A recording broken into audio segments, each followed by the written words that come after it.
Excuse me a moment. I think I have to make a quick. I'll be right back. I have to make a quick adjustment here because I think I kind of messed up on the title there. So I'll be right back here.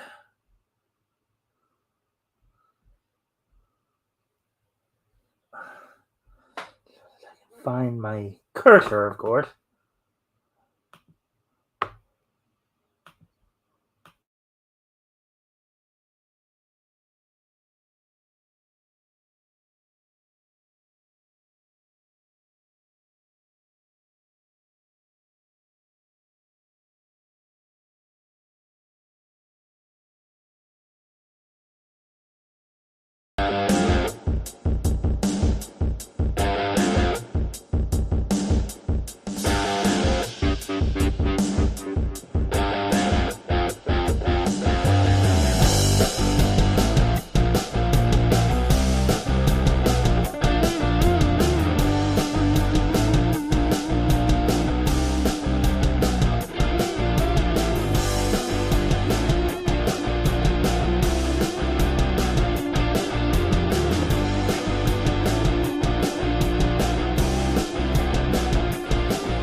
Alrighty then. So hello everybody.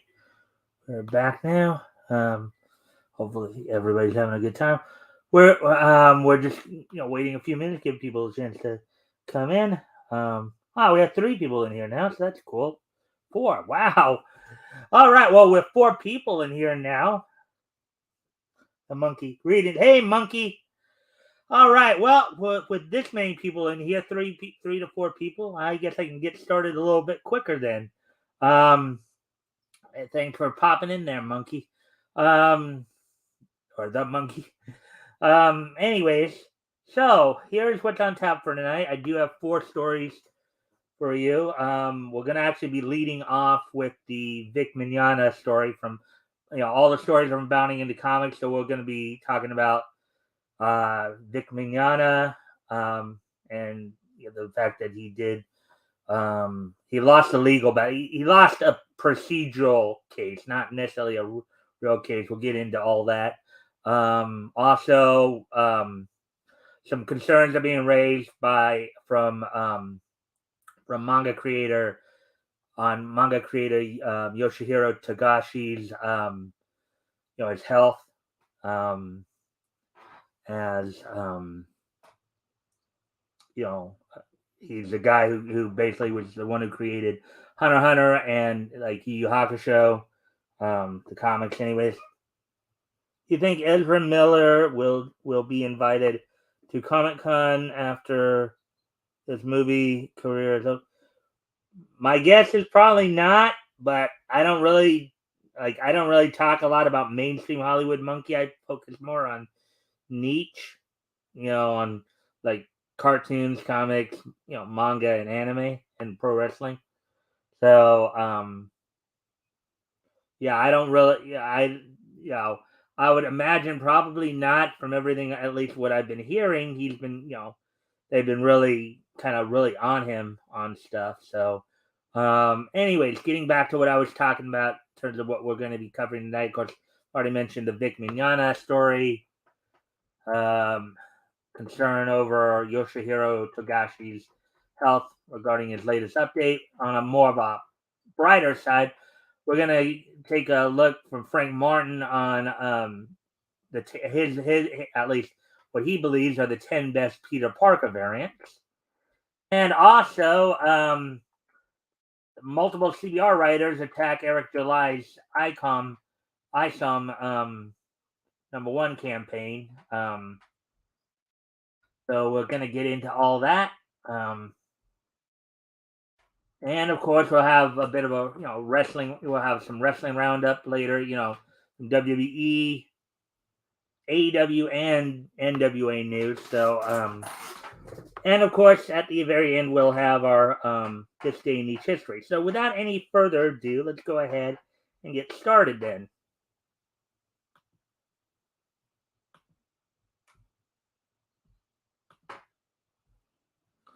As soon as I can.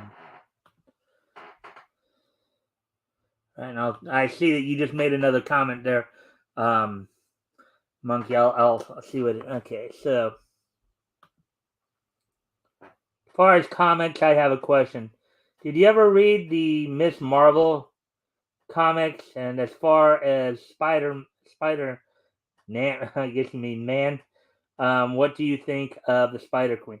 I haven't read. Okay, Monkey, let me explain something to you, okay? I didn't grow up reading comics like a lot of the people in Comicsgate did, okay?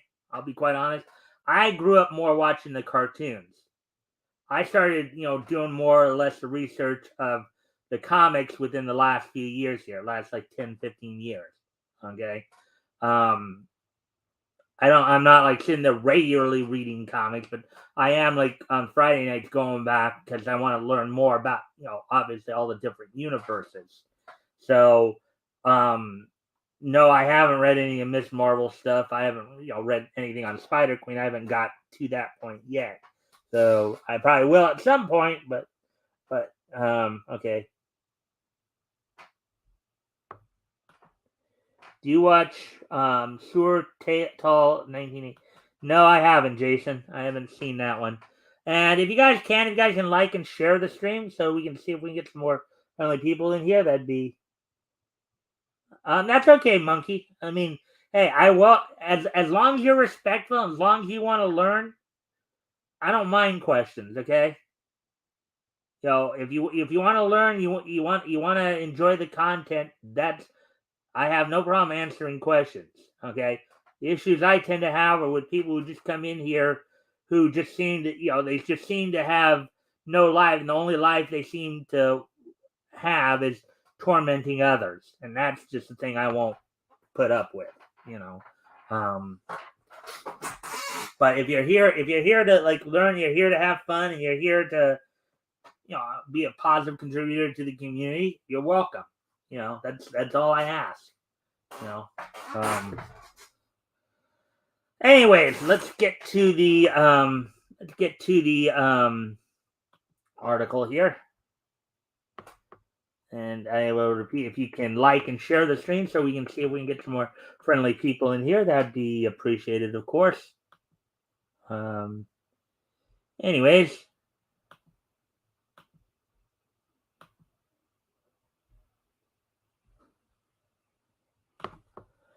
All right, so here's the first article we're going to look at. As I said, this is a Vickman.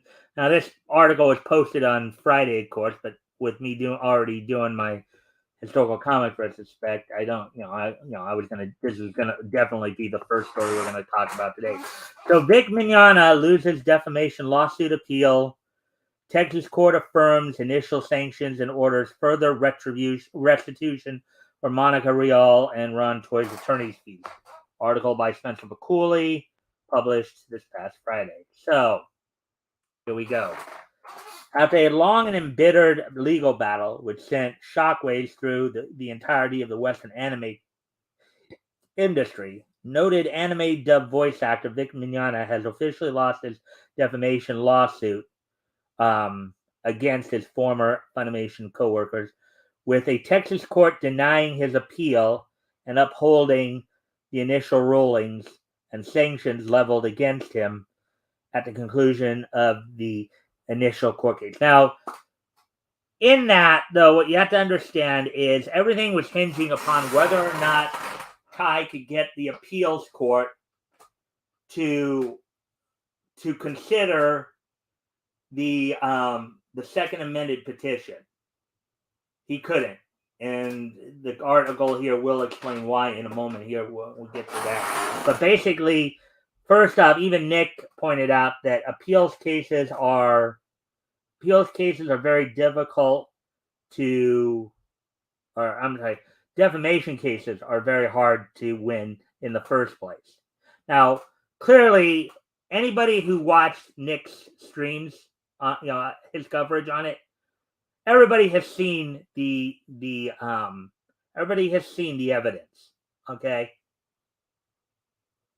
so even if Vic did not win in court, he won in the court of public opinion because everybody did see the evidence. Okay, I think most people would agree that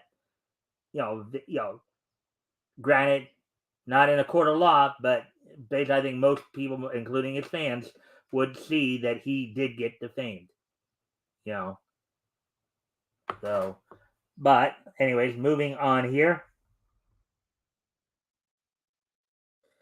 Mignogna's appeal was first filed with officials in Tarrant County, Texas, in October 2019, just days after his initial complaints against fellow Western anime dub voice actors Monica Rial and Jamie Marchi were dismissed by the district court on the grounds that the latter two had, quote, shown by a preponderance of the evidence that the communications related to the plaintiff's causes of action relate to a public concern, and that the communications involve allegations of conduct by plaintiff that relate to health and safety, environmental, economic, or community well-being. Basically, what that is, in essence, in layman's terms, what that's basically saying is because they were saying that he was a sexual predator, because they were accusing, even though they never took him to court, he was never charged with a crime. Okay, he was never charged with any of the crime. Jamie Marchi accused him of assault and sexual harassment. She never took it to the police. She never, and she even made the accusation 8 years after the supposed fact that it happened. Okay, Monica made a claim that he assaulted her. And then, and even said that, and the convention owner, the con owner, Stan Dolan, can even verify this. Only a problem was when Stan did actually, when he was questioned, he said, no, that didn't happen. Okay, that was part of the second amendment petition, part of the evidence that wasn't allowed to be considered because they had made a procedural agreement, and because they were 1 minute late, the appellate court couldn't consider the evidence. Even though anybody who saw Nick's coverage on it has seen all the evidence. Okay, because Nick went over the depositions, he went over the petitions and all the legal writings and stuff like that. Okay, and anytime they've given us a sample or example of what he could, what he may or may not have done. And here's the other thing about the accusation too. Most of the accusations are either secondhand. In other words, they're not necessarily, some of them are secondhand. Now, grant Monica and Jamie and Kara's are all firsthand. The only problem is that in all three cases, there's no corroborating evidence. Like, I was very suspect with Jamie's story because she said that happened in a reception area at Funimation, and that was an immediate red flag to me, because if that's a reception area, there's got to be some kind of receptionist there who would have corroborated what Jamie said. In fact, if that did happen, we wouldn't be talking about this now. Now it's like 11 years later, but initially it was like 8 years later. Okay, it would have been handled right away. So that made me suspect of Jamie's accusation. Monica, again, she stated that somebody could corroborate, and then the person that she said could corroborate didn't corroborate. In fact, he basically contradicted what she said, pretty much calling Monica a liar.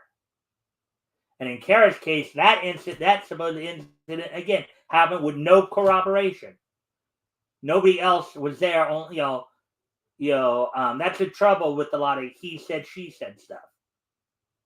Unless somebody else is there to witness it, there's no way unless there's either one, somebody else there to witness it, or two, you go to the police and you go have a sexual assault kit done or whatever. There's so that's why a lot, let's see.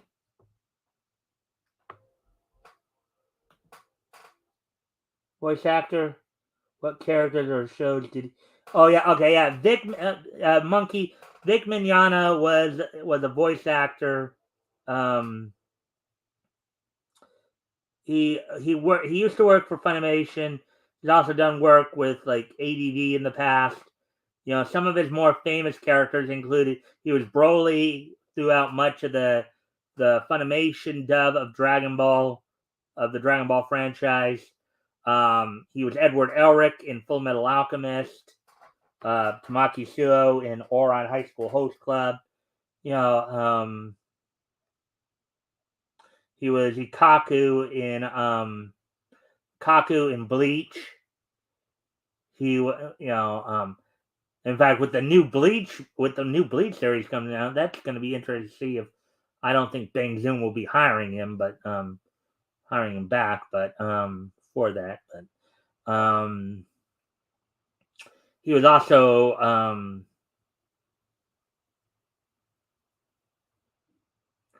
not necessarily Pain, but the guy who also had some characters in Naruto, but basically his main ones most well known for are like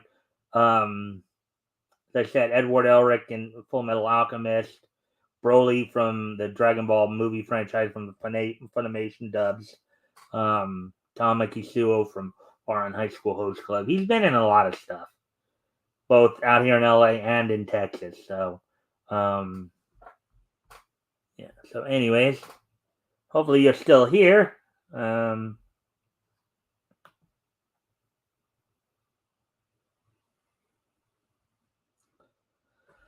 Anyways, getting ready to continue on with, okay, so anyways, getting back to my point here on this, essentially, because they were calling him a sexual, because, it became a matter of public safety and concern, because they were basically saying that he was a threat to the anime community and the convention community, which again has been proven false so many times over. as he's been to conventions since, and we haven't heard a lot of these, and apparently these people were whispering this, for years. And these are people who were supposedly his friends who did this to him. And they did it more out of jealousy than anything else, because Vic, even after all this garbage, is still one of the most popular. He's still one of the most popular voice actors out there. Okay,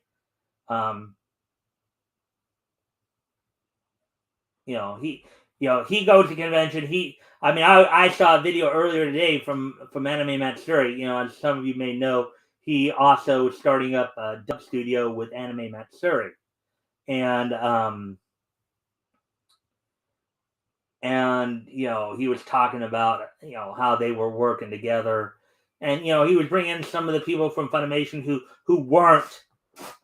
were like guys like Jeff Johnson, who maybe some of the lesser known guys, but the guys who know Vic and know that he's not what people like Monica and Jamie and all of them want us to believe he is.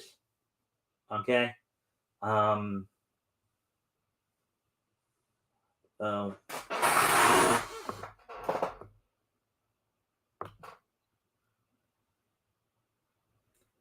right. So, anyways, hopefully, I answered your question a moment ago, Monkey, with about his voice work. Anyways, specifically, the voice actor took issue with what he believed was the trial court, in bracket, having improperly dismissed his claims, unquote, and as noted in the recent ruling, argued, quote, that the trial court erred by finding that appellee's evidence was legally and factually sufficient to satisfy their TCPA first step burden. Based on their evidence's lack of admissibility, by dismissing his claims, by refusing to consider his second amended petition, and by ordering him to pay sanctions. Yeah, because now, again, part of the problem here is that some technical issues arose, and they were late by like 1 minute. They were late by 1 minute, and that's what ultimately did this case in. Ultimately, whether or not the case was going to go further was dependent upon if the appeals court was going to be able to consider the second amended petition, because that's where a lot more of the evidence. That's where like Slaytosh's text messages between him, Monica, and Ron were that clearly showed them. And again, we saw the text too. So a lot of people are saying, "Well, fake evidence." No, he had all this fake. No, it wasn't fake, because everybody knows. I mean, anybody who watched Nick's stream, anybody who followed the case, anybody knows you could also, you can look at the testimonies. You can look at the depositions. Those are matters of public record. We clearly saw from the text messages, though, that Monica and Ron were trying to get him canceled from Kamehacon. Okay? Stan Dolan's, testimony that Monica was pretty much lying. He didn't say it like that. I'm just saying it more directly. Okay? She basically said that Vic, invited her up to his room to watch a movie, then tried to assault her, and that Stan Dolan came in and basically saved her. And Stan Dolan said, no, that didn't happen. Okay, we know that because Nick covered that. Okay? But because of a procedural issue, because of a technicality, the case was not allowed to move forward. And there was likely to be ramifications, because you're basically justifying that all you need now is an accusation to basically convict somebody or ruin somebody's life.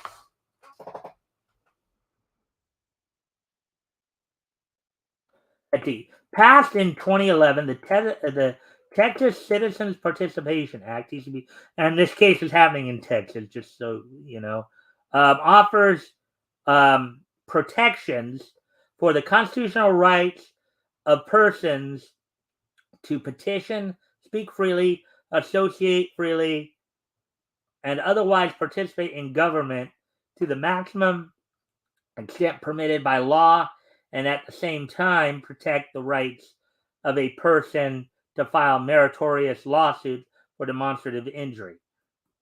Now, Nick himself has even had issues. A lot of people have had issues with this, and in Vic's case, this law was is a clear example of how this law was abused. So essentially, in more layman's terms, what the TCPA was meant to do is to give the common man as much of a fighting chance in court as somebody who's like somebody, let's say, like Donald Trump or Joe Biden. Okay. What they were trying to do is give the common man like you and me the chance to, be able to have a voice in court without having to worry about our lives and financial health being shredded. Because one of the points of the Texas Citizen Participation Act is to, one of the key points they talked a lot about is whether or not Vic was considered a public figure. If you're considered a public figure, then basically what they're saying here is you could say anything you want about them, and they can't sue you for it because basically you're a public figure, so you're expected to be under more scrutiny. What the TCPA was intended to do was, okay,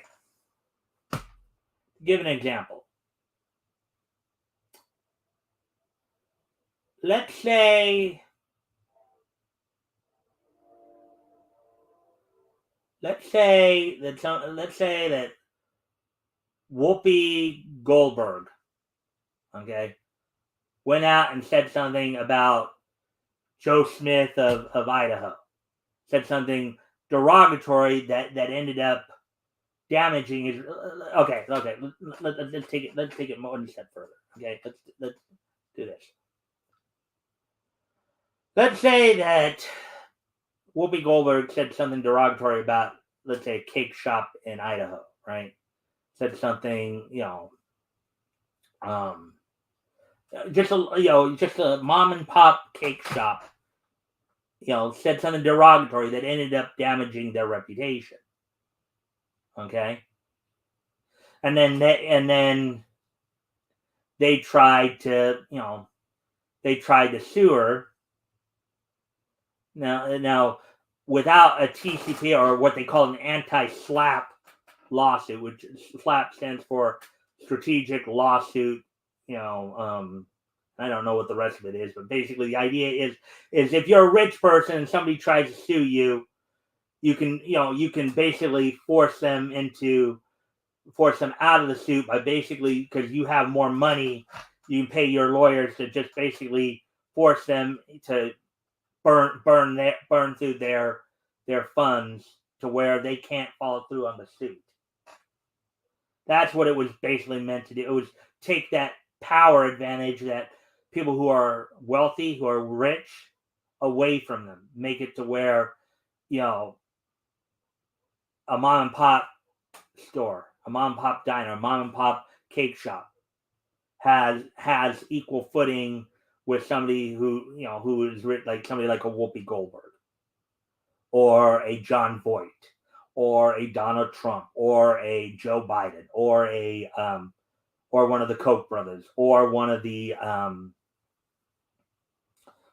Soros brothers. Okay, the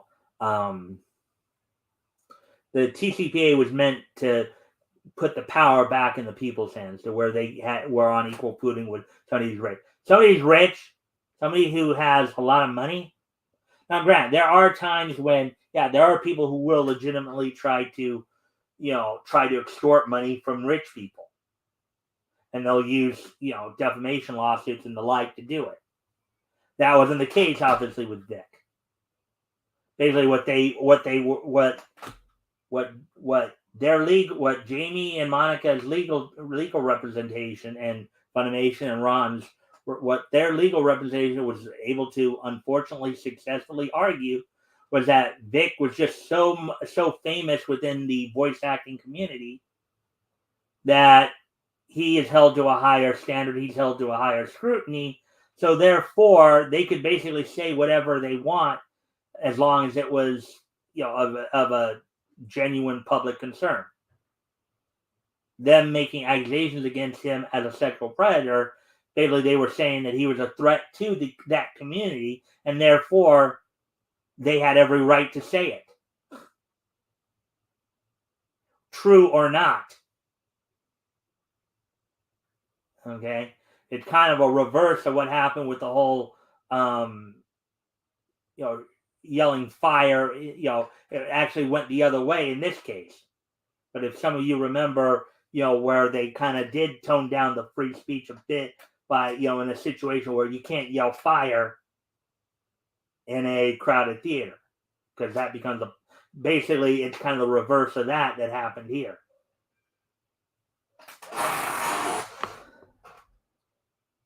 Anyways, I know I haven't checked thing. Well, so let me.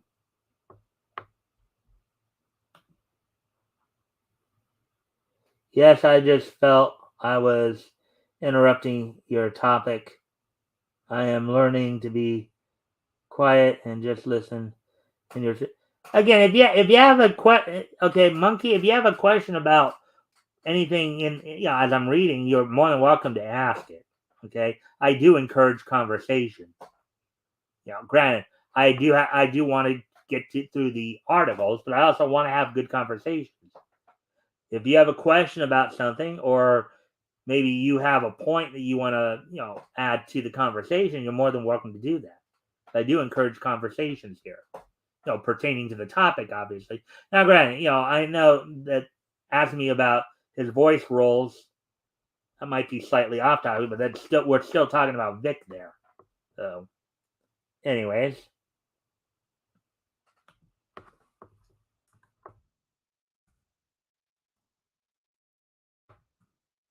But as I said, you're always welcome to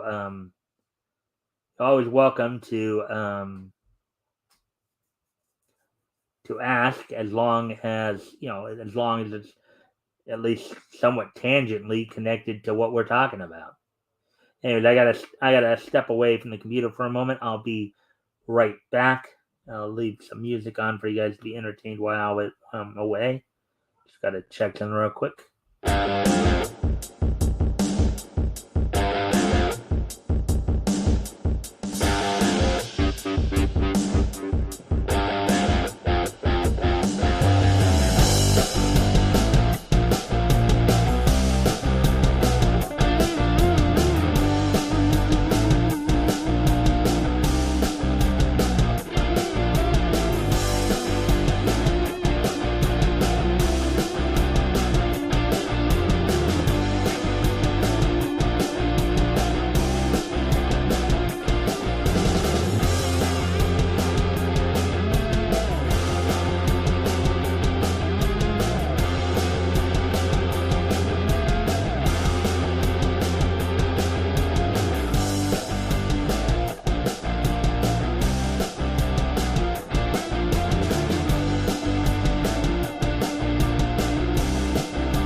All right, I'm back. Let's get back to this article. And again, as I said, just to reiterate, I always welcome questions and comments. As long as we're talking about what we're talking about here. All right. So, anyways, continuing on here. Quote: If a legal action is based on or is in response to a party's exercise of the right of free speech, right to petition, or right of association or arises from any act of that party in furtherance of the party's communication or conduct, unquote, the official state statute further explains. So basically,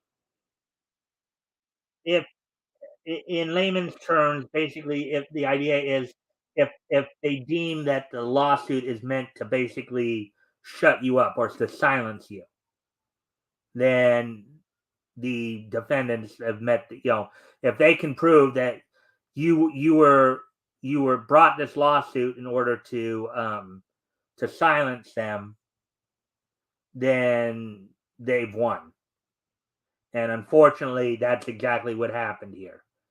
They were able to, Monica and Jamie's and Ron's attorneys and Funimation's attorneys were able to successfully argue that Vic was trying to silence them, and that's not what happened.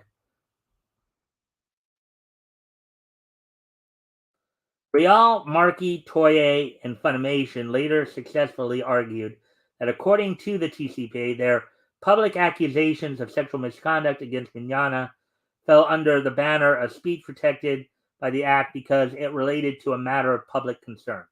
See, there it is right there, resulting in the above dismissal of the voice actor's initial lawsuit. In other words, basically, they were accusing him with very flimsy evidence, mind you, of basically they accused him from everything from basically sexual assault to basically being a map. Okay, and people I hope know what a map means.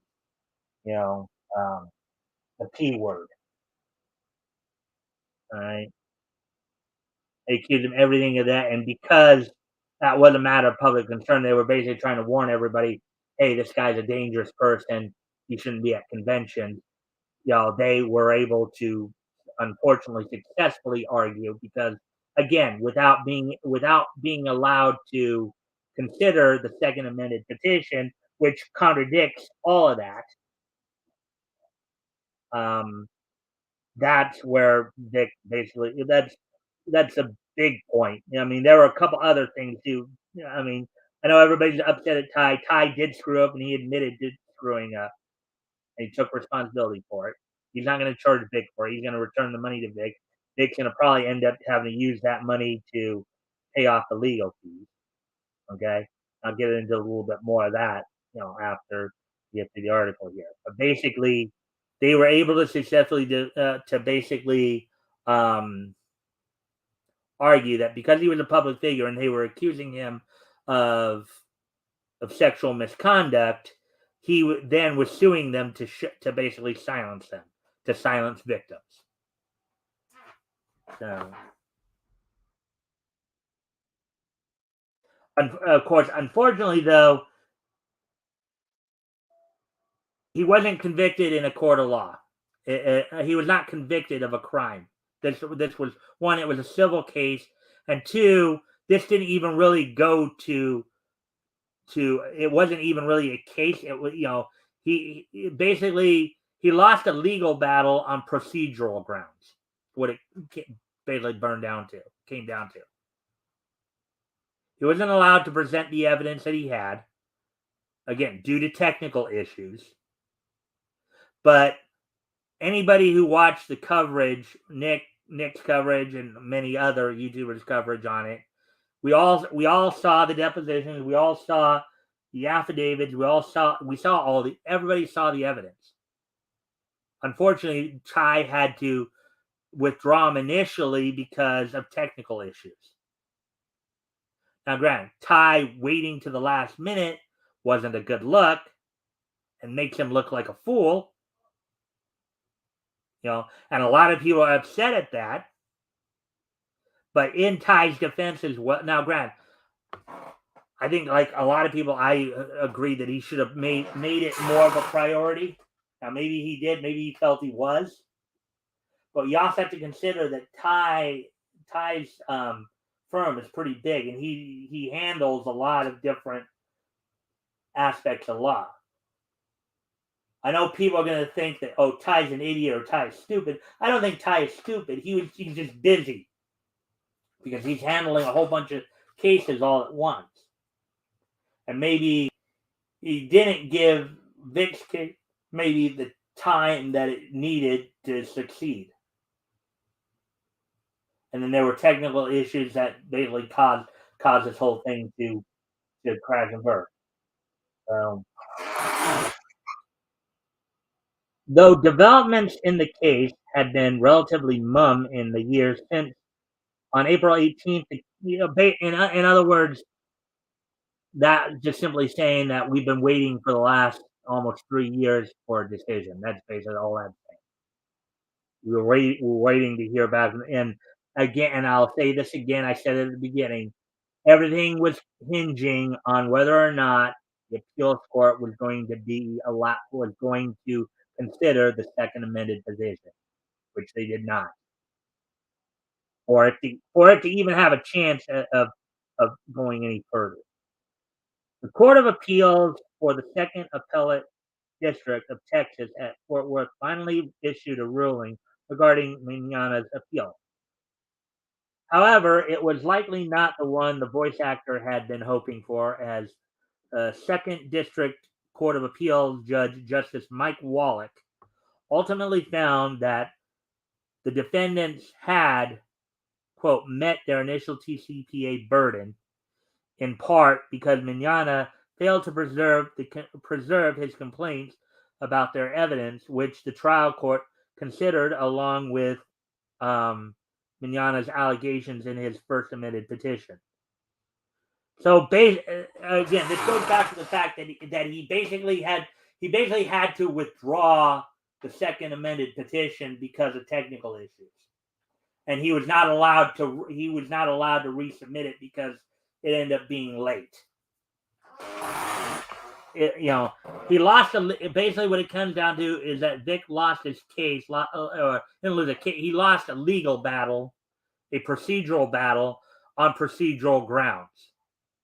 The TCPA isn't a case in of itself. It's a matter of procedure. Okay, it's to determine whether or not you even have a case to move on with. Okay, so he didn't actually lose the case. He lost a legal battle that would have allowed him to present his case. And yeah, you're gonna have a lot of the Twitter lawyers. You're gonna have a lot of the people on Kickback saying, yeah, he lost. He didn't lose the case. This first off, this wasn't a criminal case. Doesn't prove that he's a predator. Okay. Albeit because of Wallach's ruling, now unfortunately, it sets a very bad precedent in jurisprudence in that now you've further weakened the burden. Now, granted, this is a civil case. In criminal cases, you still need hard evidence.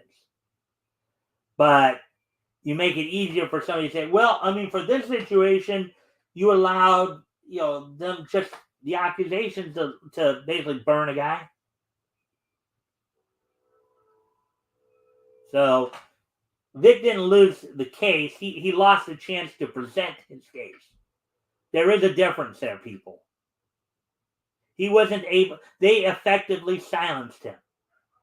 And they talk about man privilege and all this garbage. Yeah, man privilege really worked here, didn't it? The men in this case, Chup and Wallach here, yeah, they really were protecting Vic, right? Right? Just goes to show you what kind of baloney people will spew out at times. Anyway, quote, and because Mignana withdrew the principal evidence supporting his prima facie burden, that was the stuff that was basically in the second amended petition. And and I'll read that again for you guys. And because Mignana withdrew the principal evidence supporting his prima facie burden before the hearing on the appellee's TCPA motions, he was unable to meet his TCPA burden on any of the appellee's claims.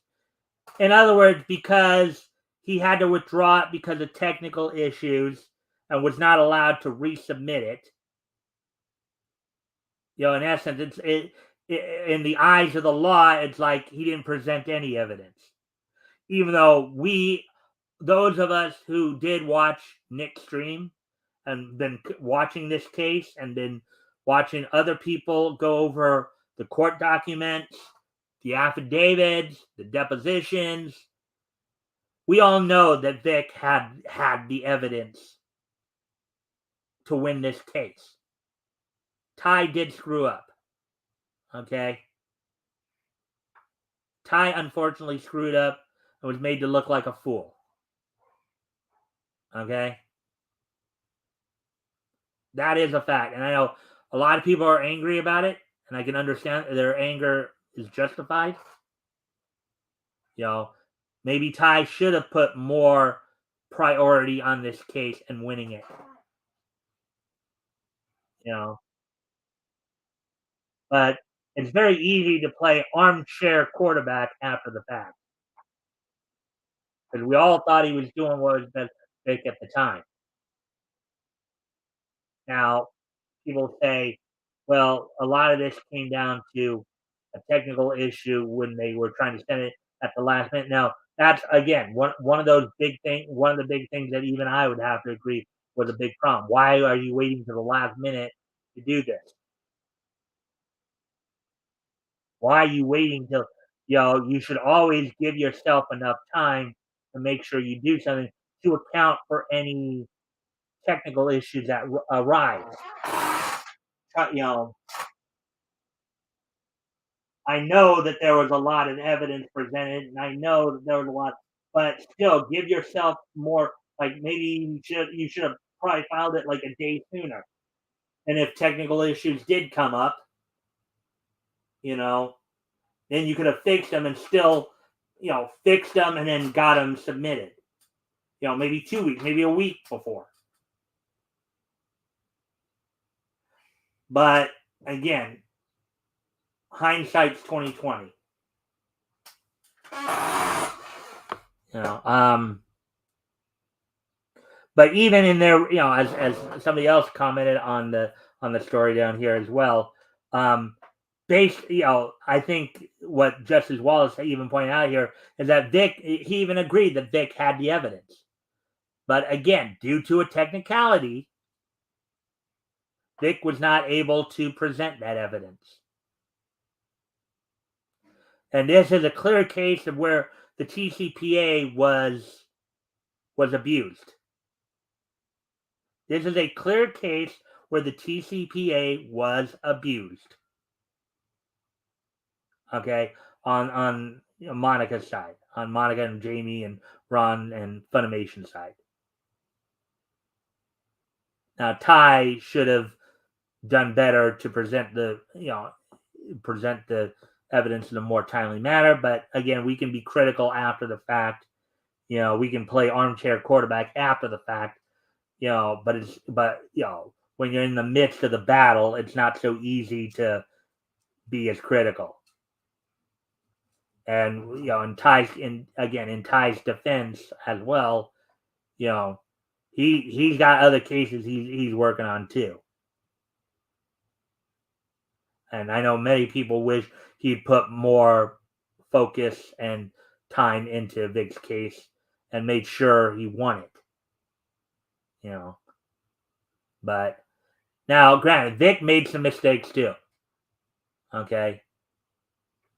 During his deposition, and Nick called Vic out on this. Vic was trying to placate too much to people when the only words out of his mouth when they were questioning him should have been yes or no. That's it. Trying to expand or explain things, you know, it's like it's a fishing expedition. They're looking for gotcha moments. All right. So, anyways, um, continue on here. Quote: Accordingly, the trial court did not err by granting appellees TCPA motions by imposing sanctions on. or by awarding attorney's fees to appellees. And we affirm this portion of the trial court's judgment. Well, a lot of people would, I think there are a lot of us who would disagree that they erred by not allowing, but then again, and again, Nick, one of the points that Nick was pointing out when he was covering this the other night was he has a real issue of whether or not the Rule 11 of the Rule 11 the Rule 11 agreement, which is another legal rule or whatever. Rule 11 agreement really applies to a TCPA motion, or certain aspects of it. So, but that's neither here nor there. It's more legal jargon that Nick and Ty can explain to us.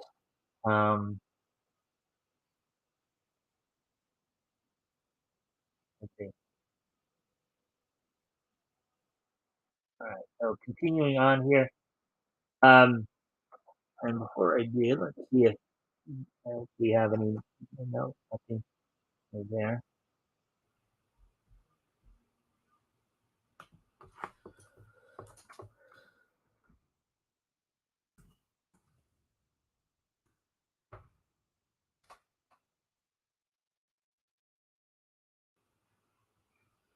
I gotta check on something real quick. I'll be right back. Yeah. I'll be right back.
Alrighty then. So, anyways, get back to the article here. And let's see, where are we at on so, yeah, I knew that I was going to probably be talking a lot about this. This is going to take up a huge chunk of time here. Anyways, however, there was one item that the court did find required revisitation, namely the amount of attorney fees that Rial and Toye were legally entitled to recoup from Mignano.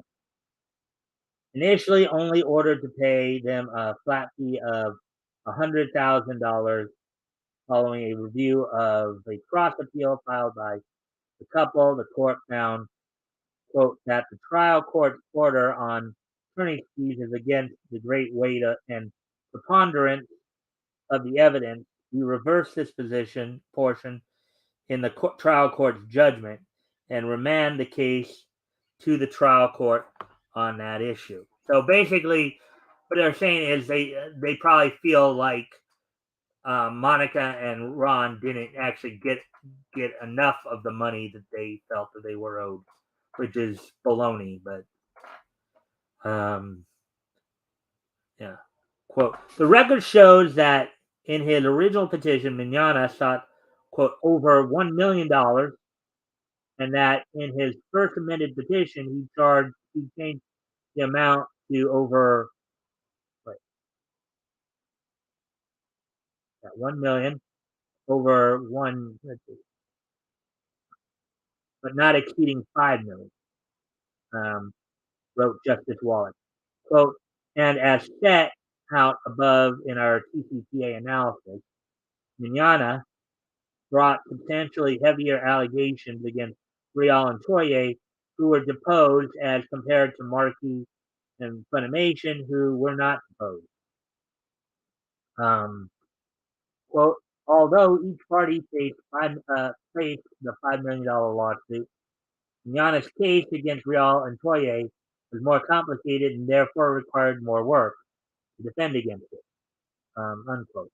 He included, quote, legal services are not fungible, nor was Mignana's case against each defendant exactly alike.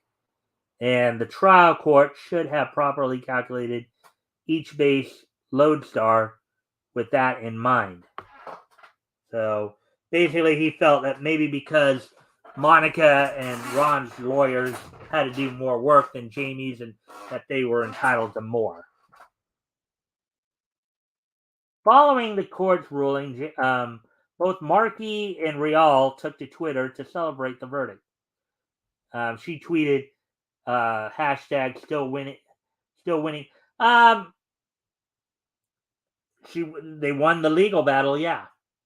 But I just took a quick peek yesterday. Markey's only been scheduled for 7 conventions this year. Well, 8, technically 8, but she canceled one of the appearances. Vic was initially scheduled to attend 11 conventions with three of the conventions, and I believe from the 3 conventions that I saw, they're all from the same company, same parent company. They withdrew the invitations, but Vic has been invited to 8, conventions. Jamie 7. Now Monica's still making more convention rounds with 16, unfortunately, but from everything we've been hearing, Vic is still packing. When he does make appearances at conventions, he's still and I just saw at Anime Matsuri, in fact. I was watching a video earlier today from when they were debuting the shorts the OVAs that they got from that they had dubbed.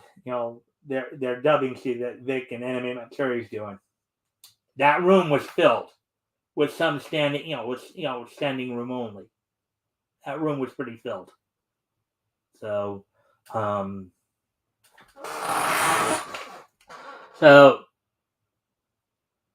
she basically, let's see, retweeting her, Rial added her own hashtag observing it's over. And in this particular case, it is over. This specific defamation case I don't think can move forward. It can't be retried. Now, if they should start up again and they go back and they try to cancel him from cons again, and Vic preserves the evidence, and any new evidence, any new case, any new suit can be brought as long as there's new evidence to bring with it. Okay? They start this up again, if they start trying to cancel him again and do all this, he could theoretically, yes, he could sue again as long as it's new. He can't sue them on what he already has.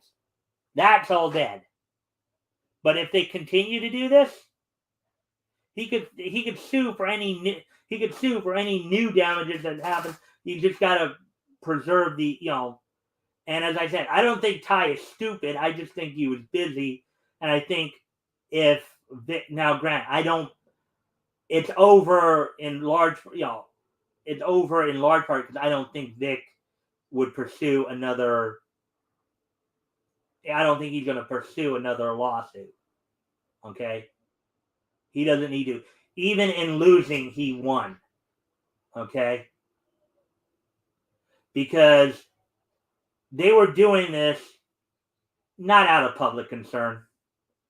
They were doing it because they were jealous of him. These people, Monica, Jamie, Ron, Chris Sabat, Sean Schemmel, Kara Edwards, Sarah Weidenheft, Amanda Wynn Lee, DC Douglas, Neil Kaplan. They weren't doing this out of genuine public concern. They were doing it because they were jealous of Vic. Vic is still, even now, it's still probably one of the most popular, if not the most popular, voice actor on the convention scene. He's still getting, a lot of the mainstream ones, a lot of the big ones like AX are probably not inviting him. But he's still getting invited to, Anime Matsuri stand behind him. There are a lot of conventions that have seen the evidence that's been presented and say, you know something, Monica? You know something, Jamie? This is baloney. People have, and I can tell you this from my own experiences because I myself have met Vic. He's not the person these people want you to believe he is. He is not. He is a good Christian man who, as with all human beings, has his shortcomings. Okay? As with all human beings, he has his shortcomings. Okay? He's a good Christian man who tries to live his faith. He was just happened to be living it around people who he thought were his friends. He would give them the benefit of the doubt, only for them to stab him in the back. And when they saw an opportunity arise, they tried, they didn't just try, it wasn't just a simple case of just trying to blackball him from the industry. They were trying to outright eliminate him. They were trying to put him in such an emotional state that he would off himself. Okay? Because they figured if we could just get Vic out of the way, people would love us, and people would, more and more people would come to our panels. People would come more and more to the conventions where we're at. We can get rid of Vic. Plus another aspect of it is Vic being a conservative Christian who supported Donald Trump didn't fit in ideologically with his coworkers. That also played into it. They'll never say that, of course, but that played into it too. Because he's a conservative Christian who believes in the Constitution, who supported Donald Trump, he was therefore the enemy, and they had to get rid of him. They couldn't, Vic was about to make a major turn before all this started.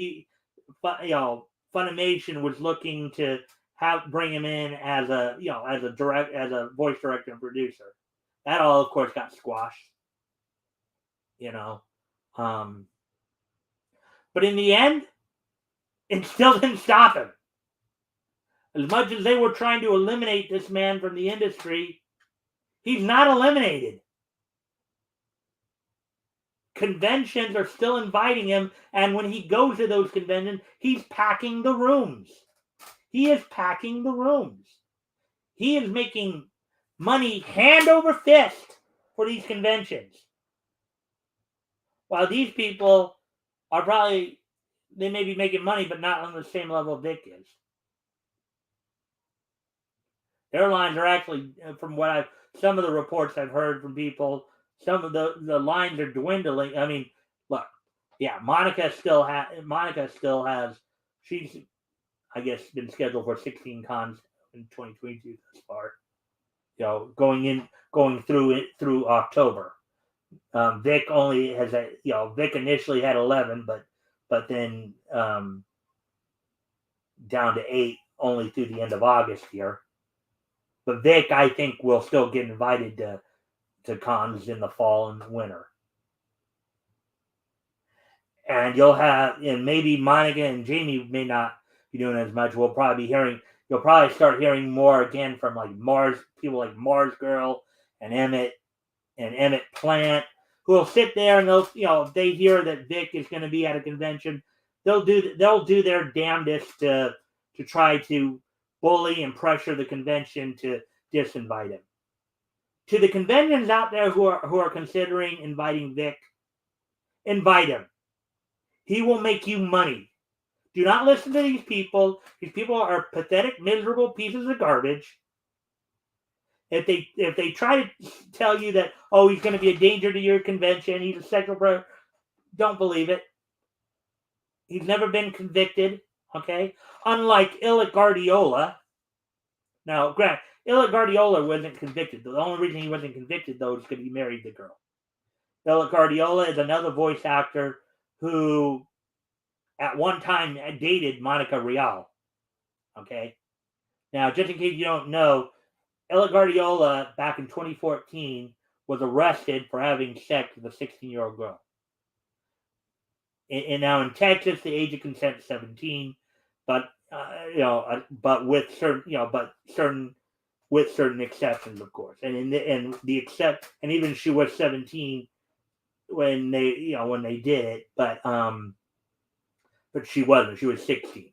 Okay, he was arrested for having sex with an underage girl. The only reason Illick was not convicted was because he got the parents' permission to marry the girl. And that's what killed that case. And Monica dated him at one time. Monica Rial, the same girl that there's video evidence of her having a fan. Now, granted, they said it was for charity and all that, but having a fan slap her on the rear end. Now, if we were to go with their logic, we could argue that Monica may have been grooming that fan into some kind of S&M lifestyle.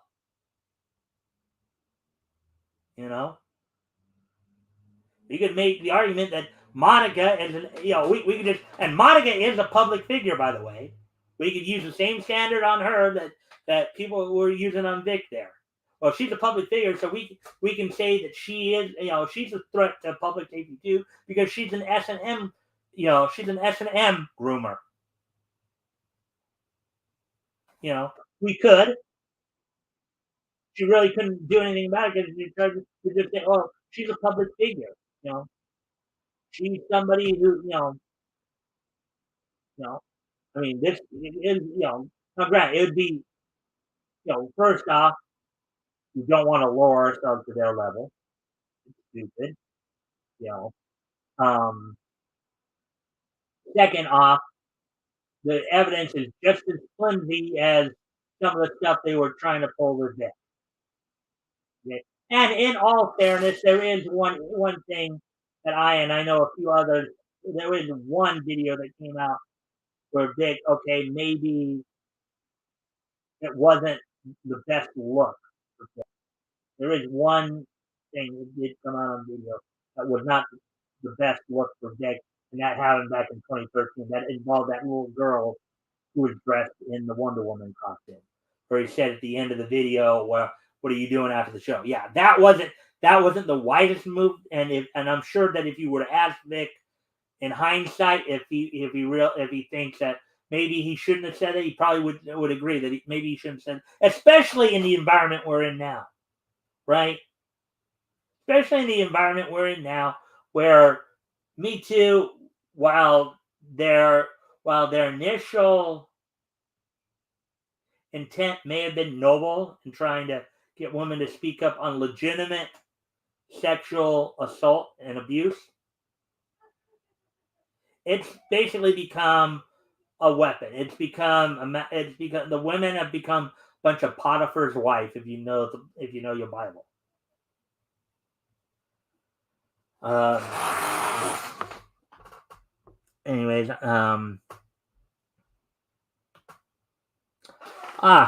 hey Rick, sing it, Mike. Yeah. Hey Rick, hey Woody, if you guys can like and share the stream, see if we can get some more friendly people in here. That would be appreciated. Sing it, Mike. Yep. But hey, Woody, I really studied up on this stuff, and I really think a lot. And I do thank you guys for the likes and share. I'm gonna step away from the computer for a couple of moments here. I'll be right back, and I will continue. I've been on this article for over an hour, so I'll be right back though. Just got to take care of some things real quick.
Alrighty, I'm back now. And as always, I encourage you guys to ask questions or comment if anything catches your attention, as you guys have already done so.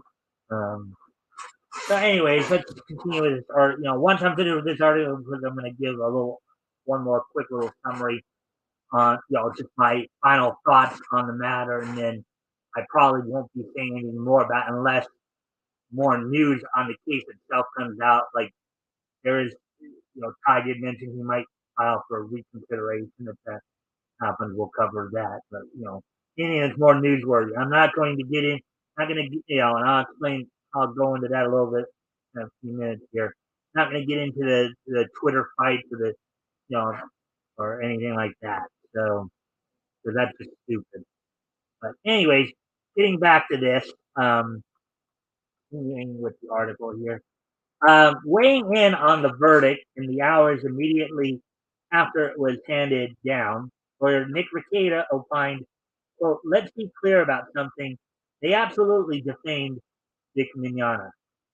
Now, a lot of people will say, well, no, they didn't because he didn't get he didn't, he lost his appeal. He lost his chance to present the evidence. The thing is that he actually, even though the court, basically chose to shut down the evidence was still presented. Many of us saw again Nick's coverage of the case. Many of us spent many a late night watching Nick go over all the documents, all the deposition, the affidavits, the refer, as I said earlier, Vic rather lost a legal battle on procedural grounds. That's what it came down to. That's ultimately what it came down to.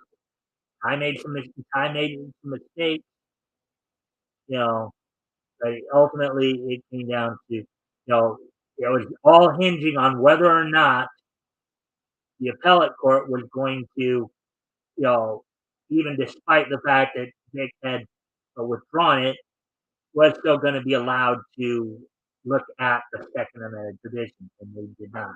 So we all know the evidence. We've all seen enough of the evidence to know that Vic had, and even the appellate judge even acknowledged that Vic did have the evidence, but because he withdrew it, they couldn't consider it. That's basically what he was saying. Quote, and this case has still not been heard on its merits, which is true. This was a this is one of those cases where you hear about that the case was thrown out on a technicality. It wasn't heard on its merit. It wasn't heard in front of a jury on its merit. Okay, because everybody here who watched all the coverage, who watched Nick's coverage, who watched Tug's coverage, who watched Flash's coverage. I know that Nick went over the document, Tug went over the document. You know, we all saw it and had a chance to weigh in on it ourselves.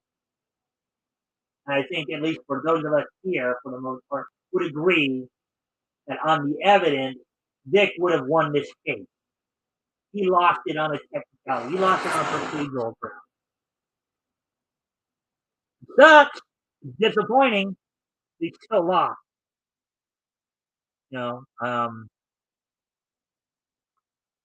you know, um,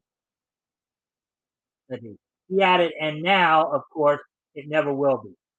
Yeah, I mean, again, theoretically, Dick could, if they go back and they try to do this to Vic again with new evidence, he could refile. He could file a new lawsuit based on the new evidence. But I doubt. But thinking that Monica and Jamie and a lot of them are that stupid. And I know a lot of people are saying, well, defamation cases are hard to prove anyways. Maybe you should have just let it go. No, even if he lost in court, even if he lost the legal battle here, he still should have gone with it because there's a much bigger issue at stake there. The idea that, and we talked about this before too, people are evil. What they did to Vic was evil. Okay? And evil succeeds when good people sit and do nothing. Vic got in that ring. He took his shot, and they basically squashed it. Not fair. Life, unfortunately, is not always fair. So you know, um, and, um, as of writing, Mignana's hearing regarding the redetermination of the amount of attorney's fees he must reimburse to the defendant has not yet received a confirmed date. Now, of course, when that date is set, we will report on that. But aside from that, so I'm gonna basically make one last little speech here on kind of in conclusion of all this, and I'm probably not going to say anything more about it. Okay, so to reiterate some points here. One, Nick didn't lose a case; he lost a legal battle on procedural grounds. He did not get to present his evidence. Okay, because of technicality. Ty screwed up and has since admitted to screwing up, and I have heard that he's going to probably be giving the money back to Vic, and the money will probably be used to pay the fees. That's my understanding of it. This does not prove, again, this does not prove that Vic is a sexual predator. Anybody who has spent any time with him knows that. Even these people. Okay. This case is over. If they decide to continue to basically accuse him and try to get him, banned from cons, if they continue to try to bully cons into not having him at their con, he could file a new lawsuit. You know, they just have to be better at preserving the evidence. I don't think he will because Dick is not that kind of person. He's a good Christian man. He tries to live by biblical values. One of those biblical values is turn the other cheek. When somebody smites you on one cheek, give them the other one. You know? Now moving forward on this,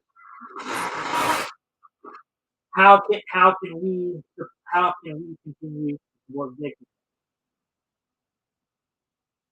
Okay, one, convention. For those who have been inviting Vic and who've been sticking with him, continue to stick with him. Don't allow these bullies to bully you into not having it. Because the fact is, Dick is money. Dick will bring you money. Okay? You invite Dick, and then have people like Marjo or Emmett Plant trying to tell you to disinvite him, ignore them. Best thing to do is ignore these people. Let them have their victory lap. Let them go on Twitter and say, "Yeah, we won. Yeah, Dick is this, Dick is that." We all know that's not true. I myself have spent time with Dick. I know that he's not the person they say he is. Okay, I'm sure some of you out there have met Dick and spent time with him would agree with me. He's not the person they want you to believe he is. Okay, so for conventions, continue inviting Vic, continue making money. Don't let these people stop you from doing it. Don't give in. As I said earlier, evil succeeds when good people sit and do nothing. Stand strong, stand proud, stand together. For fans, a few things to say about that. Continue to show Vic your love, admiration, and appreciation for his work. Go see him at conventions.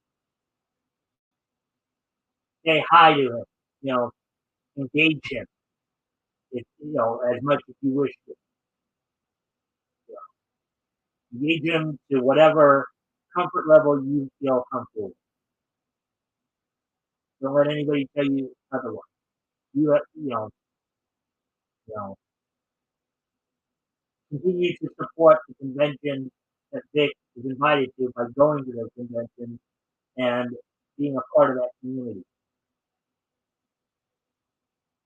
Engage with the convention, engage with businesses there. You know, support the convention and support Vic.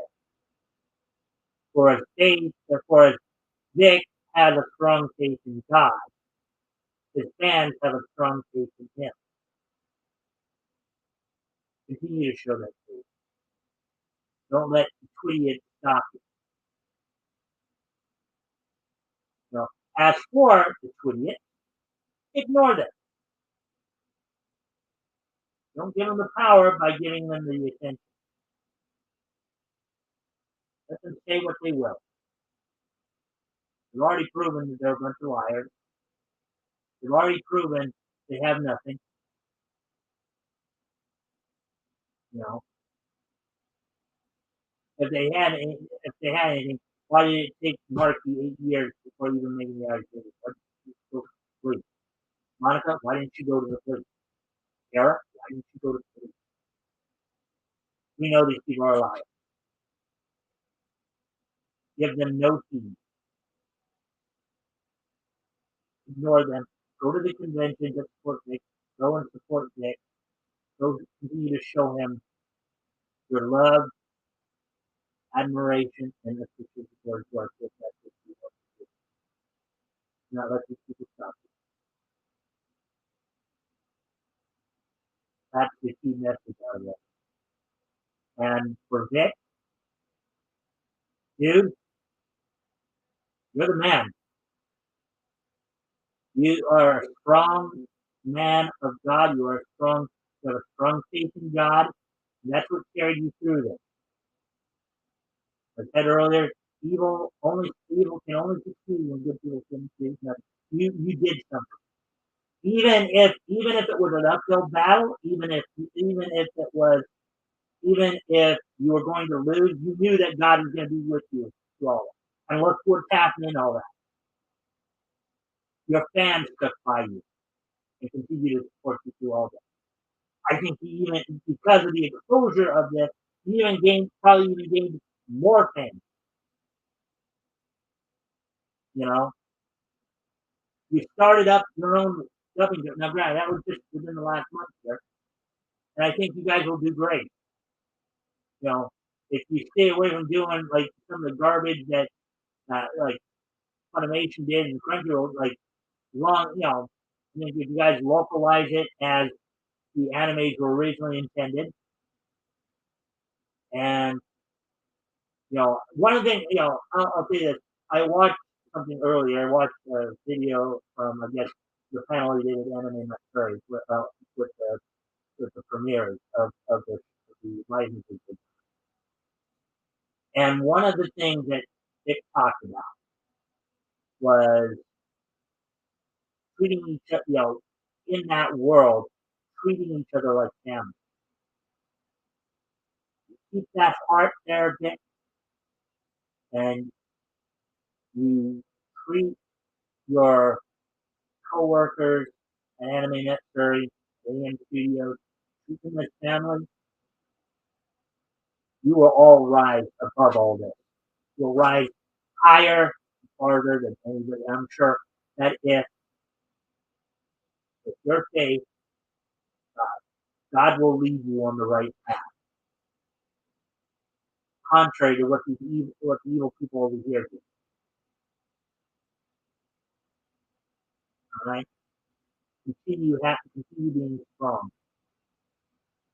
Stand strong, stand proud, stand together. So that on this matter, there's one more thing I want to say in regard to the studio. For everybody's sake. For everybody's sake, for everybody's state of mental health, ignore the Twitty. Do not get into Twitter fights with them. Let them say what they will. You know they're liars. You know they're pathetic. They're not worth your time. Let them keep calling him a predator. Let them, we know it's not true. He knows it's not true. And if they sit there and they try to interfere with his contract, he can sue them. I don't think he will, mind you. He doesn't need to because yes, he lost the legal battle, but he won the war. He won the war here because a lot of people have seen who Vic is, and they've seen who Monica Rial is. They've seen who Jimmy Markey is. They've seen who Chris Sabat is. They've seen who Ron Toye is. They've seen who Sean Schemmel is. They've seen who Sarah Weedworth is. They've seen who Kara Edwards is. They've seen who Amanda Wynn Lee is. They've seen DC Dolan is. They've seen who Neil Kaplan is. People have seen who these people are. And their time will come. Maybe not in this on this side of it. Their time will come when they will have to answer for it. So that's all I need. That's all I'm going to say on it. That's all I need to say on it. Time to move forward. Continue to support Vic and the conventions that support it. All we need to do. So let's see. How much time did I spend on that? I spent over an hour on that just on that one story alone. Hey Robert. Hello Woody. Hello Jack. Anyways, so now with all that being said, we're gonna move on to some other articles, some manga articles. As I said, I spent well over an wow, I spent like almost an hour and a half, just a little over an hour and a half on this one story because there's a lot that needed to be said here. But as I said, we're going to move on to bigger and well, we're going to move on to other things, other stories, give them some attention here.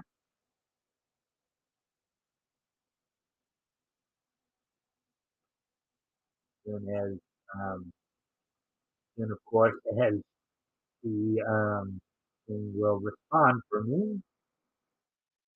Right. So here's the next one we're going to do. This is more manga related, but still kind of within our realm of coverage here. Um,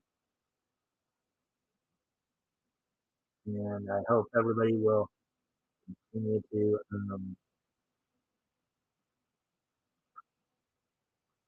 do that. So, anyways, so here we go. Here we go with the next story we're covering tonight. Hunter x Hunter mangaka Yoshihiro Togashi's latest update raised concern over his ongoing health issues. Article by Nerd Again, published this past Friday, as his manga release. So, I do think I did even cover a bit of the story on this, but anyways, recent tweets from Hunter x Hunter creator Yoshihiro Togashi, from what I understand, he also created Yu Hakusho as well, have raised concerns regarding his health and led some fans to question whether his plan for an eventual return to working on the series is the best option for the ailing manga creator. And again, to remind everybody, a mangaka is basically a manga creator, just so you know.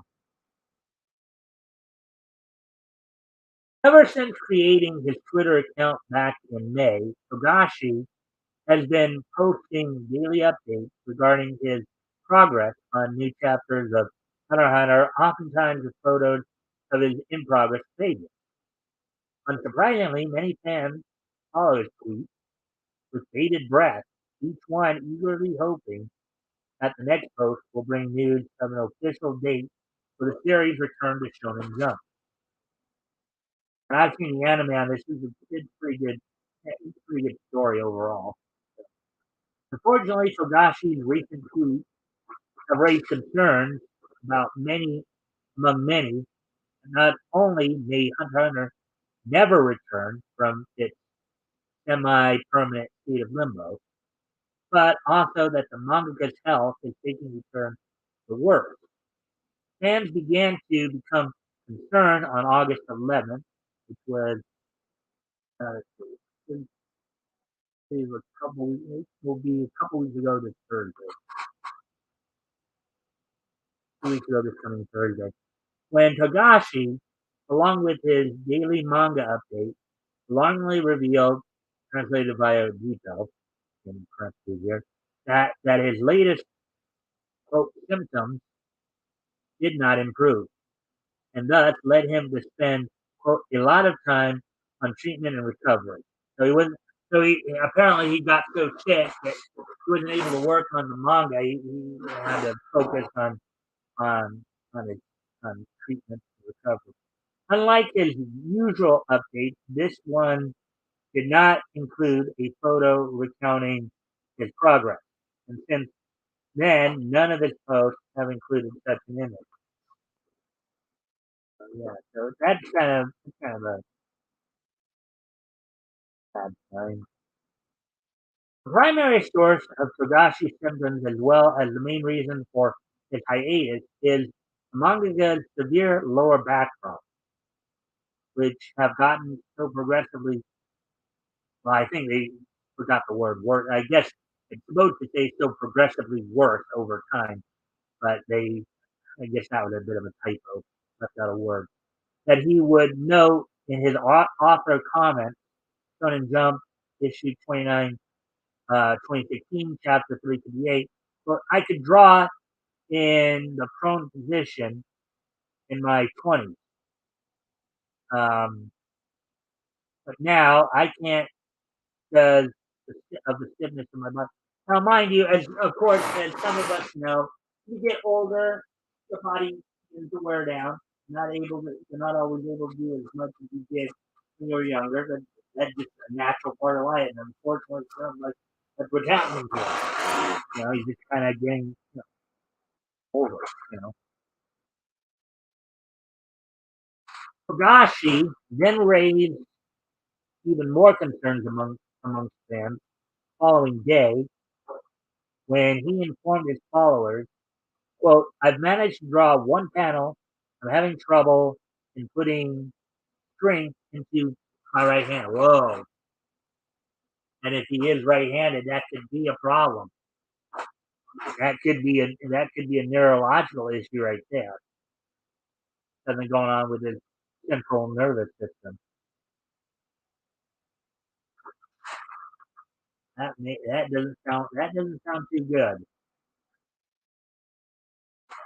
On August 15th, which is a week ago today, the mangaka noted that while he had quote, finished writing out the final copy of characters' dialogue, unquote, he felt quote, more burdened now that the process of drawing my manuscript is half digitized, um, digitalized, unquote.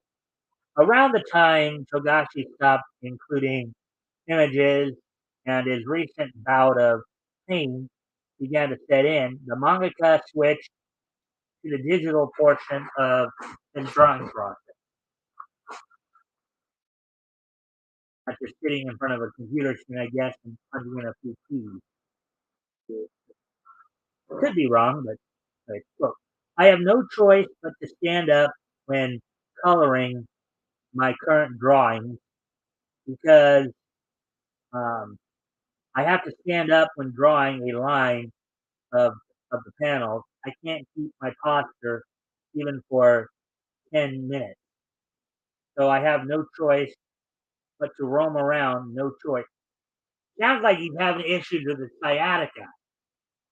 That's what it sounds like. It sounds like you may be having some issues with the sciatic nerve, which goes from like basically like from your tailbone down your leg. That might be an issue right there. As of this writing, Togashi's most recent tweeted that he has quote been roaming around unquote. This brief update has had some fans speculate that his pain has progressed to the point where he might not even be able to hold a pencil without it being a stroke. Well, aside from issues of sciatica, it sounds like he may have a pinched nerve too. And there's some Yu Yu Hakusho artwork there. Well, let's see, a mix of Yu Yu Hakusho and Hunter x Hunter. These latest tweets from Togashi follow a public statement released in July in commemoration of his receiving an art exhibition at Tokyo's Mori Art Center Gallery, wherein he thanked fans for their support and playfully cautioned them to take care of their own bodies. Yeah, it's kind of ironic, kind of an ironic statement. Yeah.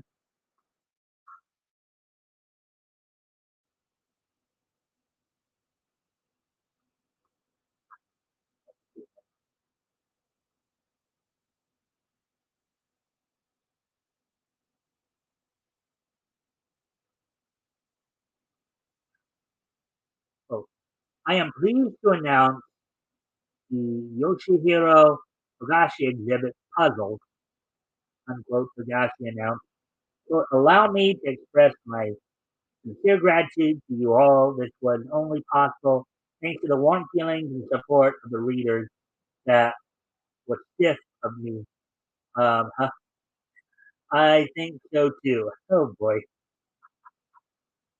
And let's see. Yeah, you have a number of different characters. You have Yusuke in the center there. You have across the bonnet. You have let's see, there's Toguro, Gon, Karapika. I think that might be Hisoka far lower right there. Kakalua, Kuwabara. Again, Togashi has done, of course, he did Hunter x Hunter and Yu Yu Hakusho. Let's see, there's Kurama, Leorio from Hunter x Hunter, EA.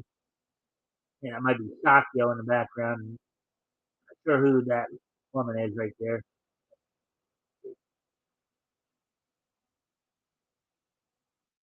All right, so I think I guessed most of them. Well, you're probably thinking, small quote, go draw the next chapter already, unquote. He continued. Quote, true, I was unable to sit in a chair for 2 years, made me unable to draw. But by throwing conventional methods to the wayside, I've been able to resume drawing somehow. I want to step away from the computer for a quick moment to take care of something real quick. I'll be right back. And of course, feel free to comment or ask questions on what we may be covering here.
Okay, in back the article here. Quote, everyone, I sincerely ask you to take care of your backs and hips, unquote, Higashi said.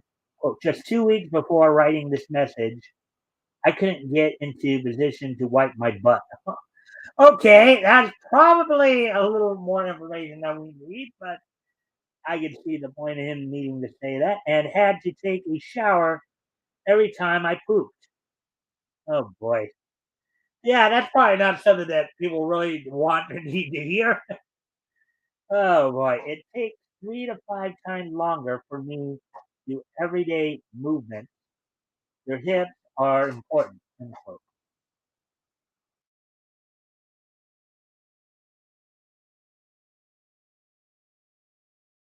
All right, so here's some artwork from Hunter x Hunter.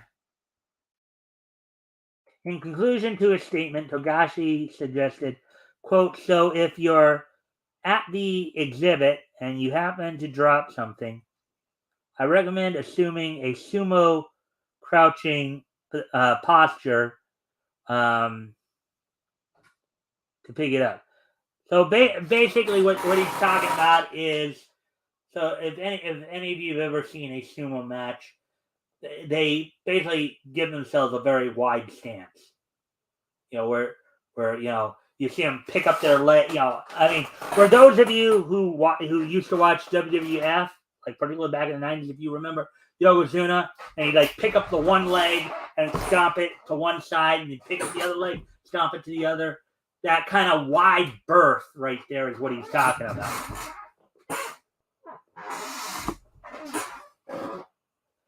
I guess he's suggesting you do that position and then crouch as opposed to just simply bending over to pick it up, or just bending down to pick it up.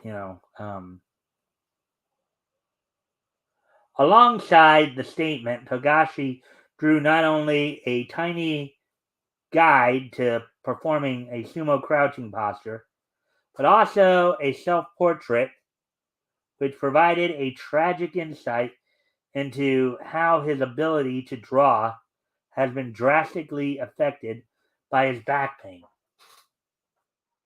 Illustration sees the Monica depicted as an anthropomorphic dog who is lying down on its back with a pillow to prop him up while drawing.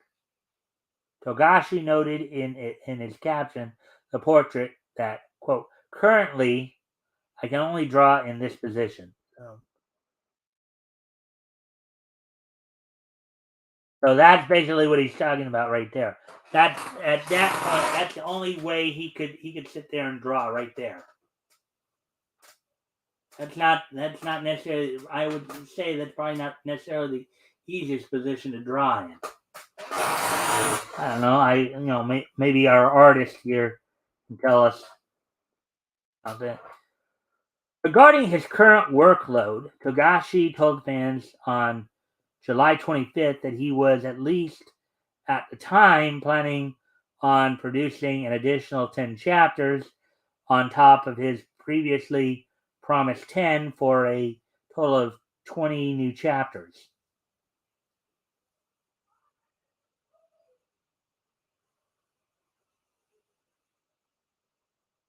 Okay. Or roughly 2 collected volumes worth of Hunter x Hunter. Quote, about characters, I have finished the inking process over pencil drawing for 10 chapters, unquote, Togashi announced. Quote, there may be some fixes, though I'll continue drawing my manuscripts for the next 10 chapters. Plus, I'll announce how inking whole chapter is proceeding. I have tons of drafts, unquote.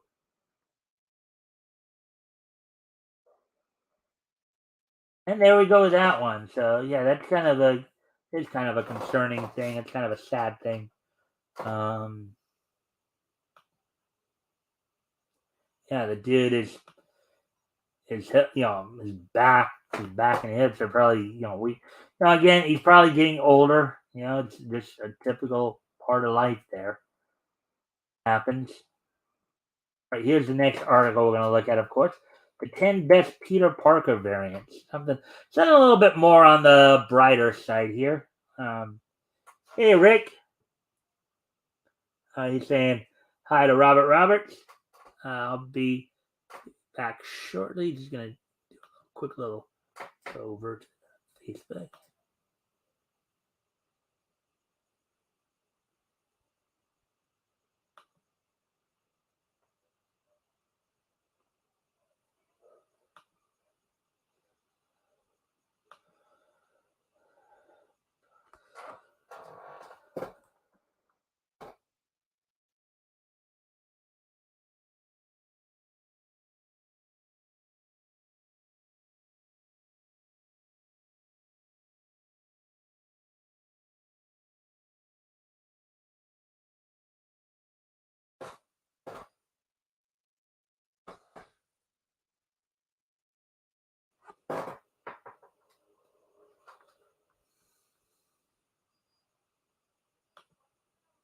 All right, so the next couple of articles we're going to be going over here are kind of comics related. This one, and then the next one will be CBR going after young Ripa. So,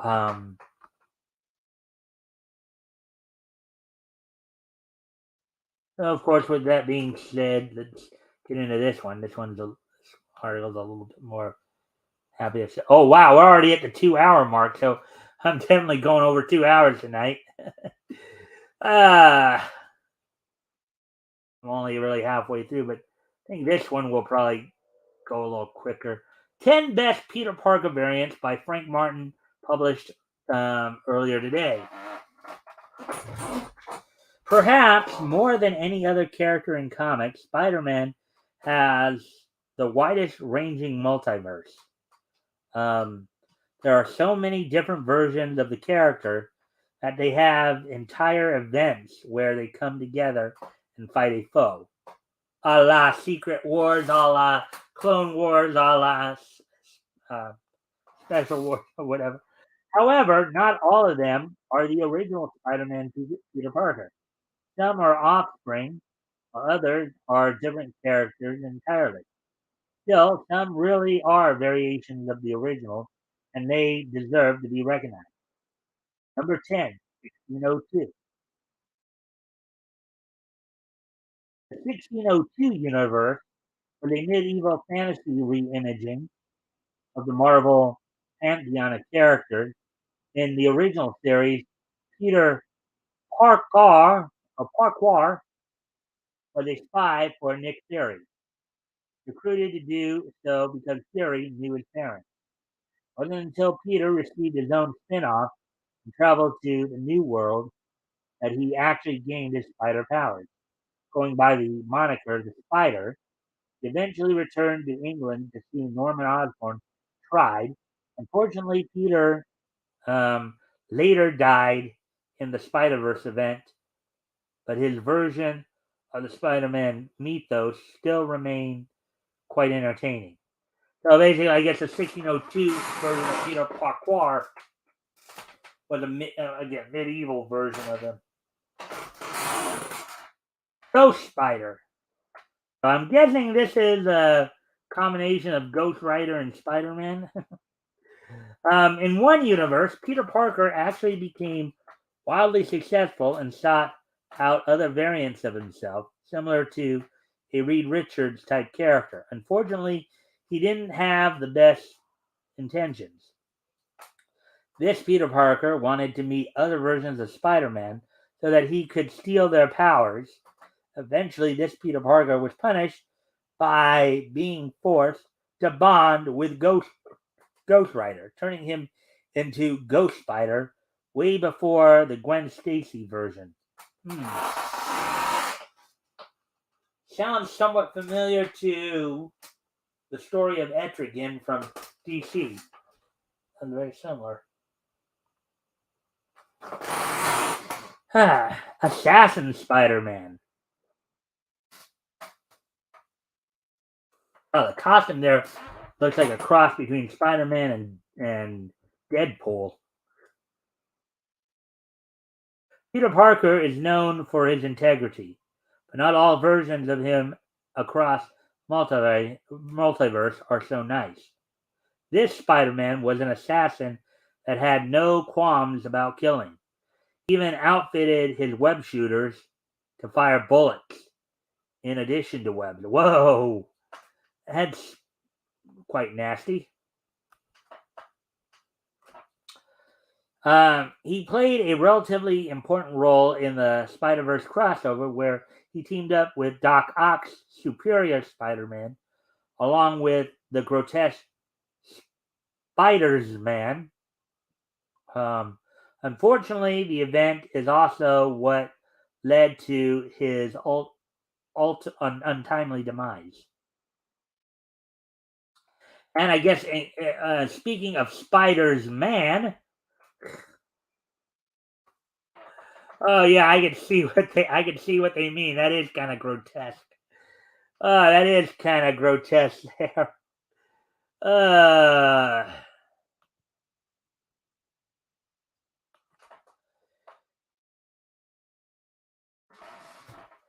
Introduced in the Spider-Geddon event, Spider's Man is perhaps one of the grossest Peter Parker variants. He is essentially a hive mind that is a collection of a thousand spiders that take the shape of a man. A similar situation to Garth Ennis Spider-Man villain called the Thousand. Also, well, I would also say we also kind of draw comparisons to Aburame clan of the Naruto universe, but with them, it's not spiders; it's bugs, beetles, basically. But similar situation. Briefly teaming with a Spider-Man version of Norman Osborn, Spider's Man isn't the most heroic Peter Parker variant. He still remains popular, however, for his truly grotesque, gruesome nature. Yeah. Captain Universe. Captain Universe. Oh, wow. All right, let's see what this one is all about. Decades ago, Spider Man gained the mysterious Enigma Force that turned him briefly into Captain Universe. One variant of Peter Parker never gave up the power and remains Captain Universe of his reality. He played an important part of the Spider-Verse event, as his universe was viewed as a safe haven for the inheritors. Unfortunately, it wasn't as safe as they believed, as this super powerful version of Spider-Man ultimately fell to Morland's father. I guess Morland is maybe a warlock or something like that, akin to Mordru in DC, I guess. Spider's Shadow.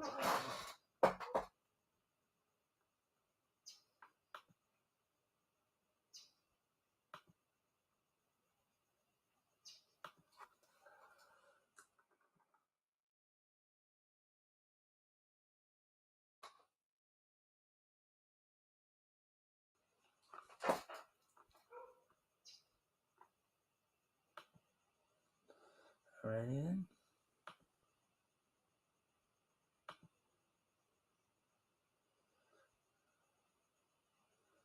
And then we get back. Spider's Shadow, number 5 here. Counting down these. Probably one of the easiest, quote, what if questions to ask in the Marvel Universe revolves around Peter Parker retaining his symbiote. Well, Marvel answered it in an entire 5-issue miniseries, helping to shed some light on the mystery of what could have been. The cool thing about this version of Spider-Man is that he had a completely new look to him. No other symbiotes has looked the way this Spider-Man has. He's also one of the darkest versions of Peter Parker and have seen thus far. For life story. Spider-Man Life Story was an attempt to chronicle Spider-Man's life as if it happened in real time. Of course, the way events played out weren't exactly the same, and Peter Parker became a much different person in the process. Turns out that when someone experiences so much tragedy, it actually makes them a fairly grizzled person. The way time plays out in the main universe allows Peter to shrug off the ups and downs of his life, but his Peter had to absorb all of those experiences even as he became an old man. Spider Ham! Spider Ham! Spider Ham! Kinda gross to eat a spider ham. Yucky yuck! All the webs. You throw up overhead. Hey there goes Spider Ham. Anyways,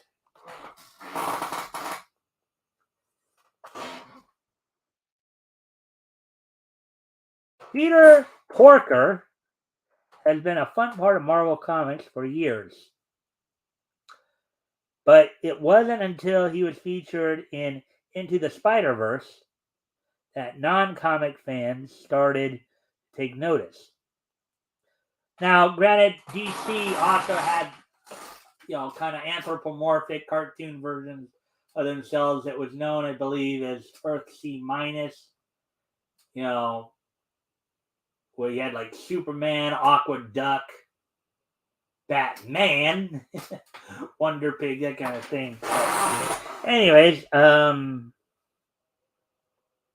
after all, he stood out greatly as a half-human, half-pig version of Spider-Man.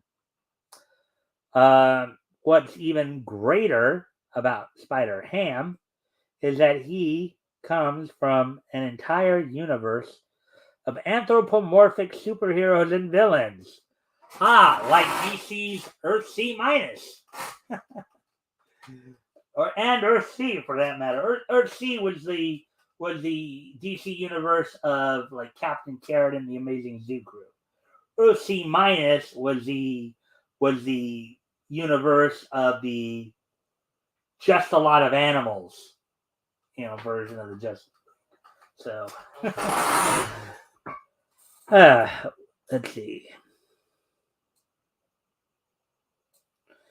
The character truly embraces the fun and goofy side of comics that readers should experience more often. 2. India. Spider-Man India was an attempt to retell the Spider-Man mythos in a setting of Indian mythology and culture. Now, do they mean Indian mythology and culture as in like the country of India, or do they mean? I guess according to this, it would be that. But the result worked shockingly well, with variations of Doc Ock as well as a demonic Green Goblin. This version of Peter Parker was named Pavatar Prabhakar. Also played a very large role in the Spider-Verse crossover. He even continued to be part of the Spider-Verse world when he joined the Web Warriors team that formed afterwards. And then number 1, Noir Spider. Noir, for those who may not know, is, I believe that's the French word for black or dark. But this is another dark version of Peter Parker, I guess. Although there have been many other versions of the Noir Marvel characters, including Punisher and the X-Men, none have stuck around as much as Spider-Man Noir. It's not surprising when you see his iconic look of trench coat and fedora, not to mention his no-nonsense style of crime fighting battling of the 1930s. Again, before Timely came into being. Timely, of course, we'll be looking at Timely, I would say, sometime within the next few months. don't know exactly when, but be soon enough. Timely, which was the forerunner to what eventually became Marvel. Okay, so anyways, he's also a much different version of Spider-Man. He's darker and even carries a gun. Plus, his powers aren't science-based, but mystical in nature. And his popularity even allowed him to get a role in Into the Spider-Verse. So there we go with that one. That one kind of went a little quicker because I think it was just a simple profile piece right there. So with that, let's see now.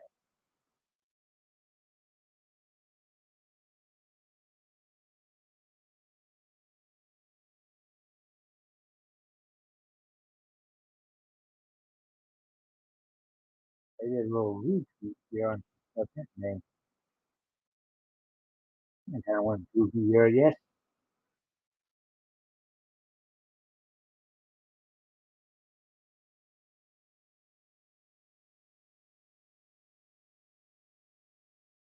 I kind of went a little goofy here. Anyways, we do just have a lot of repeats of stuff here as well. We only have one more article to go over anyways here. But I am going to need to step away from the computer for a moment here. Hopefully. Actually, no, we're not. We're actually not going to. Um, kind of wish I would remember to check the authors, but anyways, actually, we are going to stop at that last article. So I took a closer look at who wrote that. But that's on me. Anyways, I'm going to step away for a moment here. Let me see. Let's share that.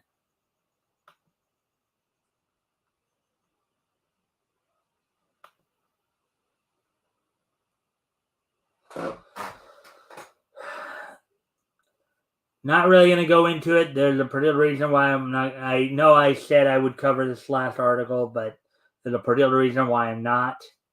Don't want to go into it. Those of you who know the situation know why. That's all you need to know about that. Anyways, all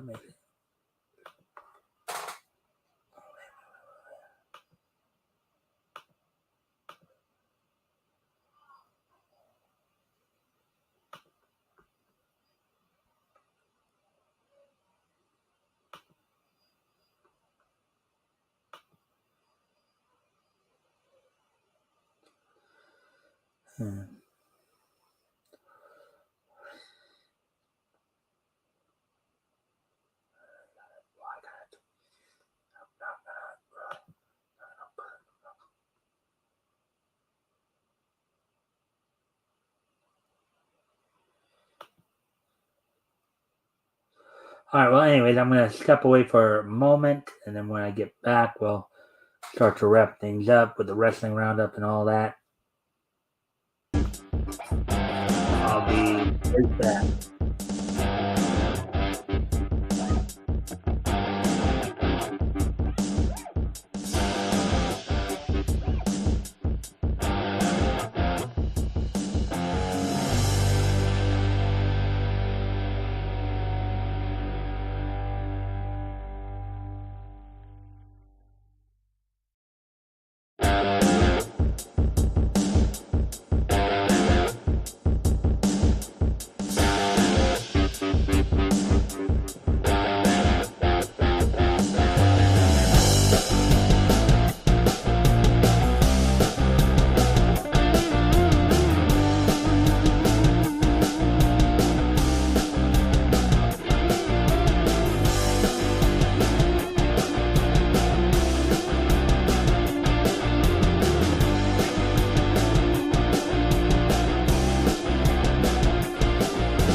All right. Anyways, I'm back now. So that's it. We're gonna start to wrap up. Just gonna review some wrestling news. Um, so apparently on the WWE front, Jeff Jarrett was apparently may have been released. Now I wasn't even aware he was actually hired for. I knew he made some appearances for the company, but I didn't know he was actually full on with the company. But he may have been apparently released. Um, it looks like they're also looking to set up a possible match between Trish Stratus and Bailey. Of course, Raw is going on probably right now. So, well, if it's not going on now, it'll be going on soon. But I'll probably catch that up on that um, tomorrow. Let me just take a look at what's going on Talk here for a minute.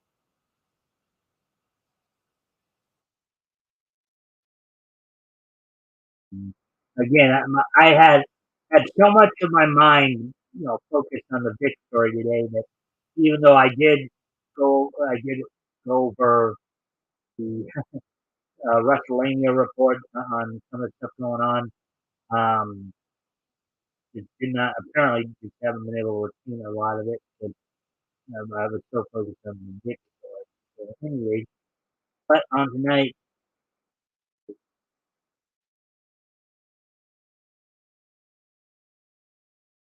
so tonight's episode of Raw is supposed to be in Toronto, Canada. So I think, from what I understand, Chris Stratus may be making an appearance there. They may be setting up a program set up for a match between Trish and Bailey. And of course, a couple of matches that will be happening tonight on Raw include Edge versus Damian Priest, and then the women's tag title tournament semifinal match is happening as Dakota Kai and Io Sky are taking on Alexa Bliss and Asuka. That's what's going on there. I know in AEW there's been a lot of heat recently where there's been, and with Triple H coming back in charge of WWE, there's been a lot of talk of a lot more movement coming back and forth between AEW and WWE, where some stars from AEW talking about possibly wanting to go back to WWE, you have some guys from WWE talking about maybe going to AEW, and there's also some major heat going on in AEW right now, in particular between CM Punk and Hangman Adam Page.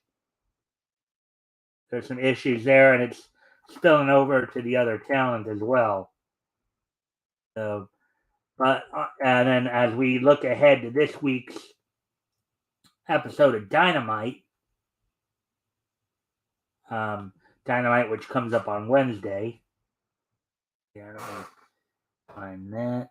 Let's see.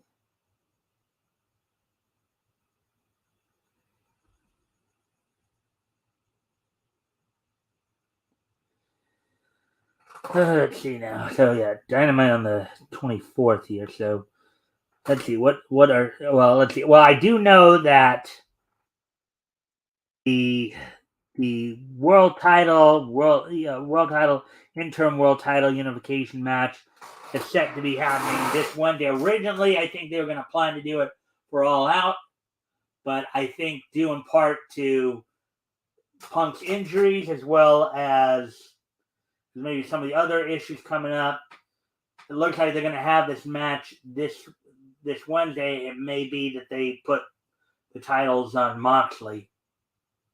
And Punk has been coming off as a heel the last, and of course the another first round match in the trios title tournament is also going to be happening on Wednesday, as you have Death Triangle of Pac, Penta Oscuro, and Rey Fenix taking on the United Empire members of Will Ospreay and the members of Aussie Open of Mark Davis and Kyle Fletcher. In a battle of father and son, Billy Gunn is going to be taking on Colton Gunn. Dr. Britt Baker will be taking on Kylan King, and Jay Lethal takes on Dax Harwood of FTR. So that's what's going on Wednesday here. And as I said, there's been some legit heat going on in the AEW locker room as well. And as I said, as for the NWA, this weekend, the 27th and 28th, from the Chase Park Plaza in St. Louis, Missouri, they're going to have the NWA 74th anniversary show coming up, in which, as part of the main event for night 2, Trevor Murdoch defends the NWA World Heavyweight Championship against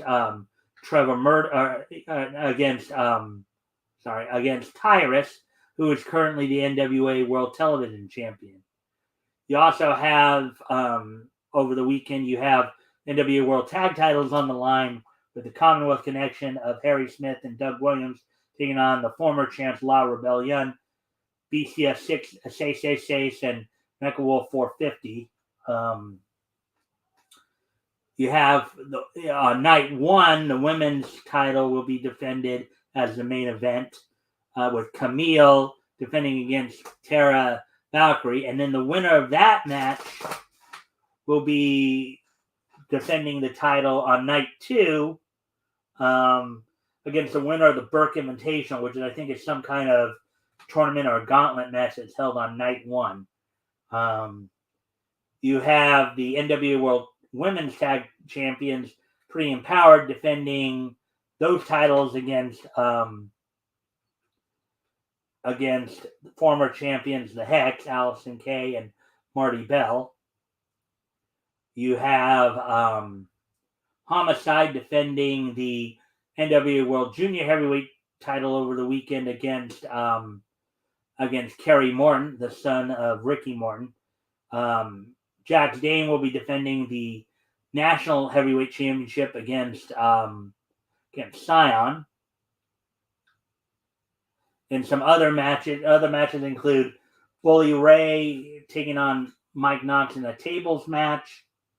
EC3 will be making his NWA debut in the opening match of the weekend, taking on Mims. Let's see. The Ill Begotten will be taking on Miserably Faithful in a 6-man tag. And making appearances throughout the weekend include Baby Doll, James J. Dillon, and Barry Windham, and then Ricky Steamboat, who's been making the rounds of late on the wrestling scene, will be making an appearance at the Power and USA tapings on the following Monday and Tuesday, the 29th and 30th. So that's what's all going on there. I'll have, of course, hopefully have more information tomorrow on what happened tonight on Raw. More information on more matches coming up for Wednesday's Dynamite.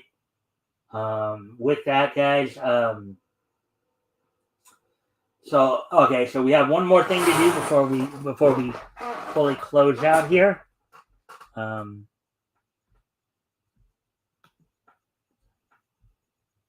that is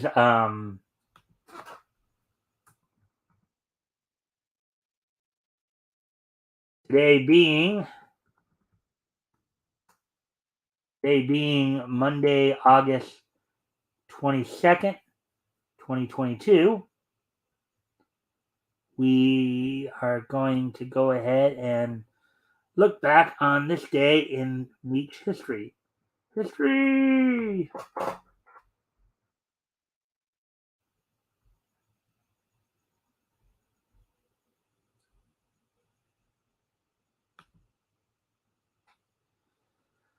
Before I do that, I need to step away from the computer one more time. I'll be right back.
And I'm back.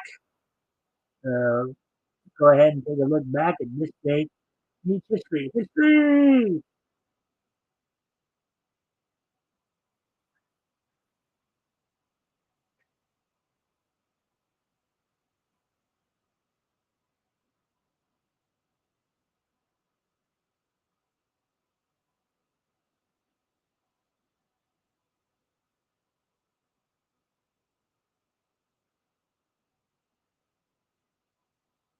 Alrighty then. So here we go. First off, I'm going to head back 80 years ago today, as on this date, 80 years ago today, back in 1942, couple of premieres happened. One from Warner Brothers cartoon, the other from MGM Animation. So on this date, 40 years ago today, Fritz Frayling's Bugs Bunny cartoon Fresh Hair premiered on this, produced by Warner Brothers. The Warner Brother cartoon um, Fresh Hair premiered on this date back in 1942. Also, Tex Avery's first cartoon for MGM Animation premiered Blitzwolf. It was considered a wartime propaganda short in which the Three Little Pig story is retold with Adolf Hitler as the big bad wolf. So Tex Avery's first cartoon for MGM, Blitzwolf, also premiered on this date alongside Warner Brothers Fresh Hair. So there we go with that one. Now, next up will be 1982, which was 40 years ago today, as on this date, 40 years ago today.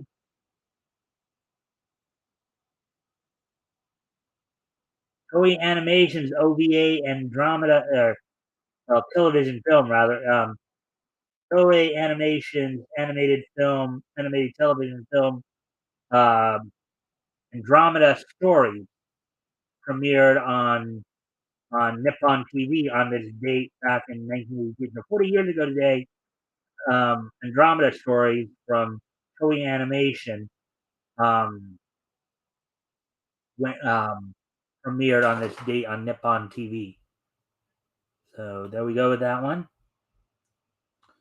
Moving ahead now to 2001. On this date in 2001, which was, of course, 21 years ago today.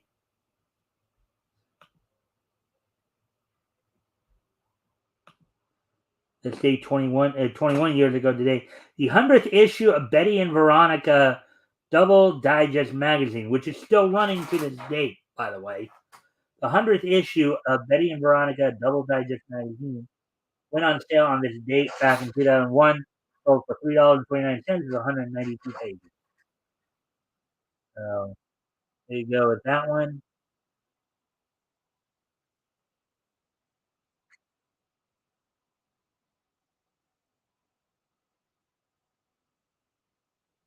And finally, on this date, 5 years ago today, in 2017,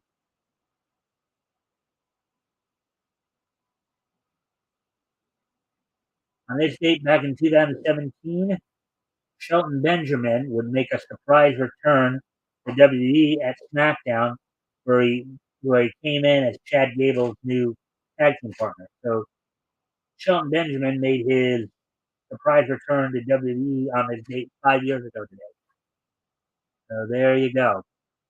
So there we go. That's all that we have for you tonight, guys. I thank you for all for being here. Hope everybody enjoyed the content. We kind of almost went 2.5 hours here. That one story, the Vic story, really took us a while, didn't it? But had a lot to say on that. There's a lot to say, a lot to pick apart there. So one last reminder for everybody, for all the Vic fans out there, continue to support him. Continue going to the conventions, supporting the conventions that support him. You need to show, love and admiration from them. So and don't listen to the Twitter. I highly recommend you just get off Twitter altogether. And I know I said earlier that was all I was going to say about it. I just wanted to remind everybody of to be positive and to continue to support that. all you really. The only thing I'm not going to talk too much more about is, as I said, Twitter, Twitter garbage. All right, everybody. I hope to see everybody back here tomorrow. Bye.